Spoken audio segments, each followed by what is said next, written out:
It's coming up to 20 minutes past 8. Theresa May dominated last night's political debate on BBC One. Even though she wasn't there, her rivals from 6 other parties lined up to accuse her of running away and lacking guts. Prime Minister had repeatedly said she'd rather be out speaking to voters than squabble with other politicians, but should she have been there? Let's speak now to the Foreign Secretary, Boris Johnson, who's in London for us this morning. Thank you very much for your time this morning, Mr Johnson. I wonder first if we could just start on a separate issue, which is the Paris climate change agreement. The news that Donald Trump due to make an announcement this evening. It's widely expected that he will not sign up to the Paris climate change agreement. It's a real blow.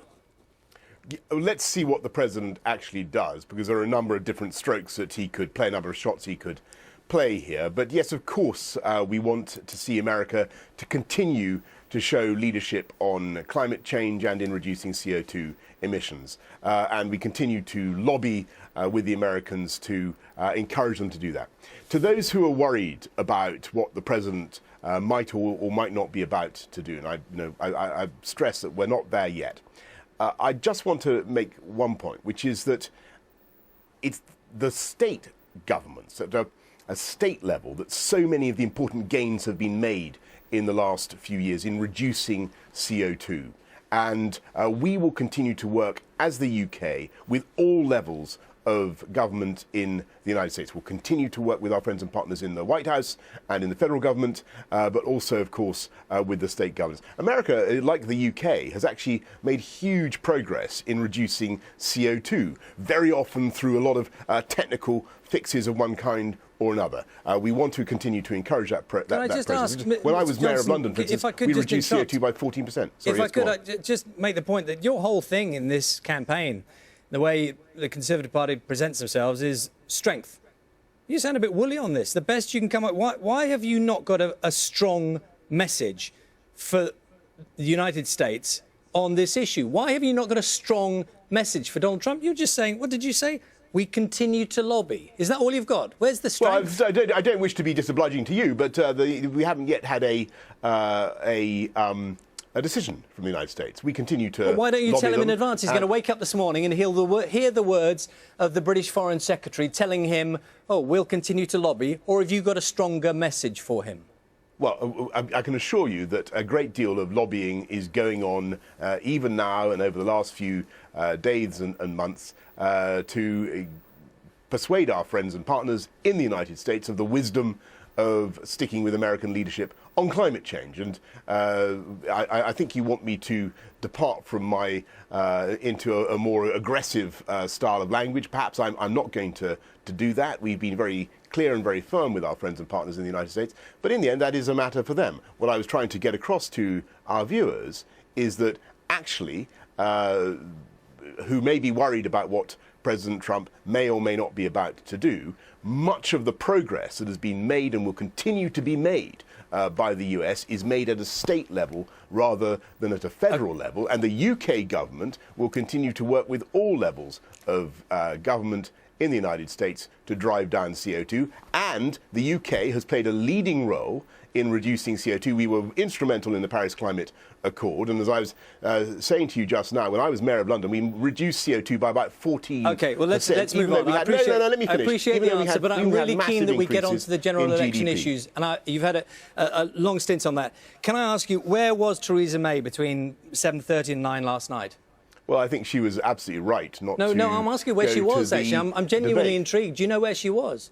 I don't know exactly where she was. I can tell you she was wherever she was right not to be at that debate, because it was a yammering cacophony of views, many of them left-wing, even by the BBC's own standards. I think you would agree that that audience was notably to the left of many people in this country. And you had, Plaid Cymru and the SNP and the Lib Dems and the Labour Party, and of course there was a certain sort of echo chamber for left-wing views.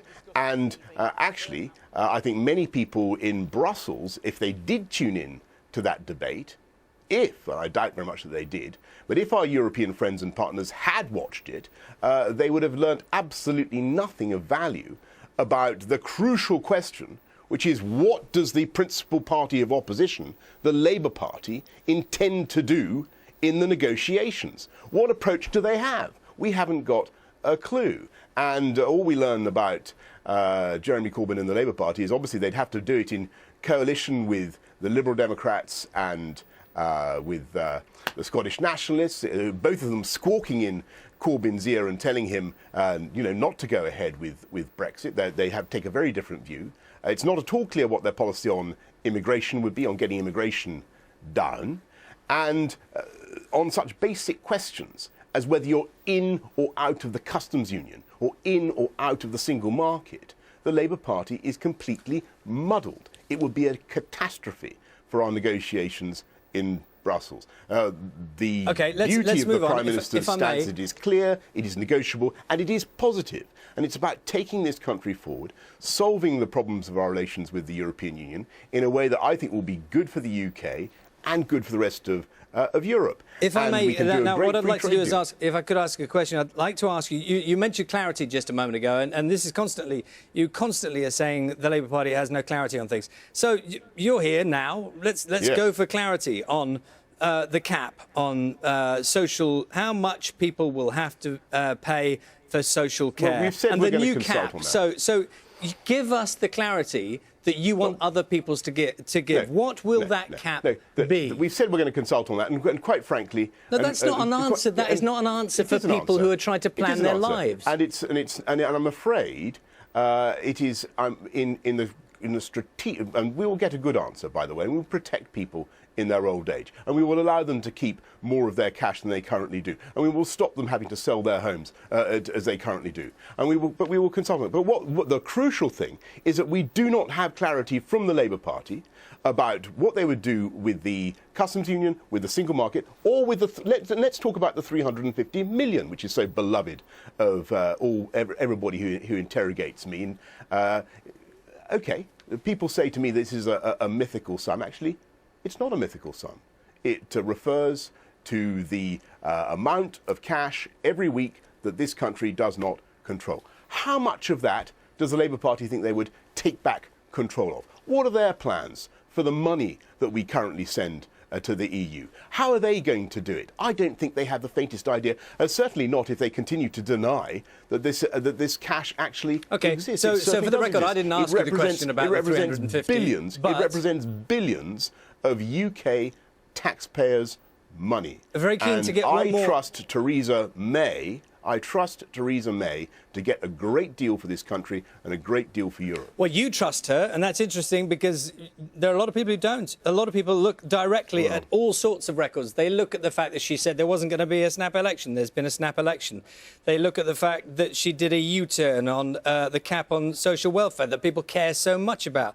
They look at the U-turn on national insurance for the self-employed. And they look at the previous pledges on getting rid of the deficit. They look at the pledges on immigration, all of which have turned to nothing. Well, I had to say I disagree with you because I think that she set out a very clear position. It was there on January the 17th. It's a negotiable position. It's something that everybody around the table in Brussels understands, and it's it's positive for this country. And what slightly our Brexit negotiations can be a wonderful moment. If we get it right, we can do we can strike a new relationship with our European friends and partners that is positive. We can get rid of so much that has been painful and difficult in our relations over the last 30 years or so. And we can then rekindle friendships and trading partnerships with countries around the world. And we can create a truly global Britain. That is the ambition. It's a fantastic ambition. And I think that Theresa May understands it. She understands the scale of what can be achieved. And I think it's only she who can really deliver it. And when I look at what Jeremy Corbyn and the Labour Party have to offer, and I consider the possibility of them going into those negotiations, I think of Corbyn walking in to negotiate with Juncker and Angela Merkel and all the rest of them. I truly apprehensive. I think Boris it would Johnson, be disastrous. My apologies if we were talking over one another a couple of times. We're trying to get through a lot of stuff. I hope you understand that. Thank you very much for your time this morning. Thank you. Thank you. Thank you. It's time to get the news, travel and weather where you are.